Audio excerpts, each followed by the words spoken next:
நண்பர்களே, நாம் இந்த பதிவில் ஸ்ரீராமநவமி என்றால் என்ன என்பதை பற்றியும் அதன் சிறப்புகள் பற்றியும் அன்றைய தினம் வழிபட்டால் என்ன எந்த விதமான பலன்கள் நமக்கு கிடைக்கும் என்பதை பற்றியும் பார்க்கலாம். அதுக்கு முன்னாடி வணக்கம், ஆன்மீக மருவம் சேனலுக்கு தங்களை அன்புடன் வரவேற்கிறோம். நம்ம சேனலில் பார்த்தீங்கன்னா சிறப்பான கோயில்களை பற்றியும் முக்கியமான கோயில்களை பற்றிய தகவல்கள், பயண வழிகாட்டி மற்றும் ஆன்மீக தகவல்களை பற்றி தொடர்ச்சியாக வீடியோக்கள் போட்டுட்ருக்குறோம். ஸ்ரீராமநவமி வீடியோவுக்குள் செல்வோம். திருமாலின் அவதாரங்களில் மிகவும் போற்றப்படுவது ஸ்ரீராம அவதாரம்தான். தெய்வம் மனிதராக தோன்றி ஒழுக்கம், வாழ்வியல் நெறிகளின் முறைகளை பின்பற்றி வாழ்ந்து காட்டிய அவதாரம் ஸ்ரீராம அவதாரம். சிறந்த கணவர் எப்படி இருக்க வேண்டும் என்பதையும் வாழ்ந்து காட்டி அனைவருக்கும் உதாரணமாக விளங்கியதால் தான் அவரை அவதார புருஷர் என போற்றுகின்றோம். பக்தி, பாசம், வீரம், அறநெறி, நட்பு, சகோதர பாசம், தாய் தந்தை மரியாதை என அனைத்திற்கும் உதாரணமாக ராமரை நாம் குறிப்பிடுகிறோம். அப்படிப்பட்ட ராமபிரானாக மகாவிஷ்ணு அவதரித்த நாளே ஸ்ரீராம நவமி ஆகும். இந்த ஆண்டும் ராமநவமி விழாவை சிறப்பாக கொண்டாட அனைத்து வைணவ தலங்களிலும் ஏற்பாடுகள் நடைபெற்று வருகின்றன. இந்த நாளில் ராமரை வழிபட்டால் அனைத்து விதமான நலன்களையும் வாழ்க்கையில் பெற முடியும். மகாவிஷ்ணுவின் 7வது அவதாரமாகவும் மிகவும் சிறப்பு வாய்ந்த அவதாரமாகவும் கருதப்படுவது ஸ்ரீராம அவதாரமாகும். அரசன், மகன், கணவன், தலைவன் என்பவன் எப்படி அறவழியில் வாழ வேண்டும் என்பதை உலகிற்கு எடுத்துக்காட்டிய அவதாரமாகும்.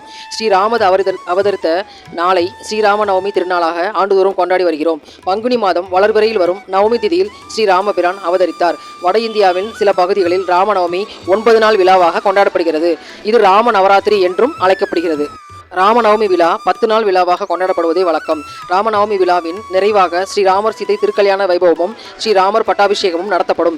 இந்த சமயத்தில் ராமாயணம், சுந்தரகாண்டம் உள்ளிட்டவைகள் படித்து வழிபட்டால் வாழ்வில் அனைத்து விதமான நலன்களையும் பெற முடியும். ஸ்ரீராமநவமி வழிபாட்டு முறை.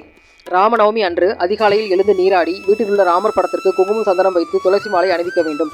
வெற்றிலை, பழம், பூ ஆகியன படைத்து வழிபட வேண்டும். பானகம், பாயசம், வடை ஆகியன நைவேத்தியமாக படைத்து ராமநாமம் சொல்லி அர்ச்சனை செய்து வழிபட வேண்டும். ராமநவமி அன்று உபவாசம் இருந்து ராமநாமம் ஜபிப்பது உயர்வான புண்ணிய பலன்களை தரும். ராமாயண கதை, ராமரின் புகழை போற்றும் கதைகளையும் படிப்பதும் கேட்பதும் நன்மை அளிக்கும். 108 அல்லது 1008 என்ற கணக்கில் ஸ்ரீராம் ஜெயம் எழுதலாம். ஸ்ரீராம நாமத்தை இடைவிடாது ஜபித்துக் கொண்டே இருந்தால் ஸ்ரீராமரின் அருளுடன் ராமபக்தரான ஆஞ்சநேயரின் அருளையும் பெற முடியும்.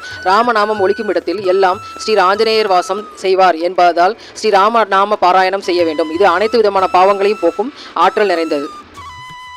தவறாமல் அன்றைய தினம் செய்ய வேண்டியது. ஸ்ரீராமநவமி அன்று தவறாமல் ராமருக்கு பானகமும் நீர்மோரும் படைத்து வழிபட வேண்டும்.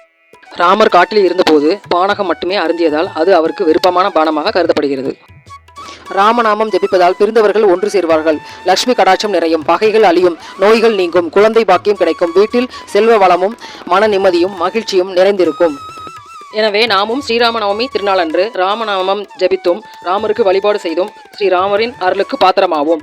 ஸ்ரீராம ஜெயராம ஜெய ஜெயராம. நன்றி, வணக்கம்.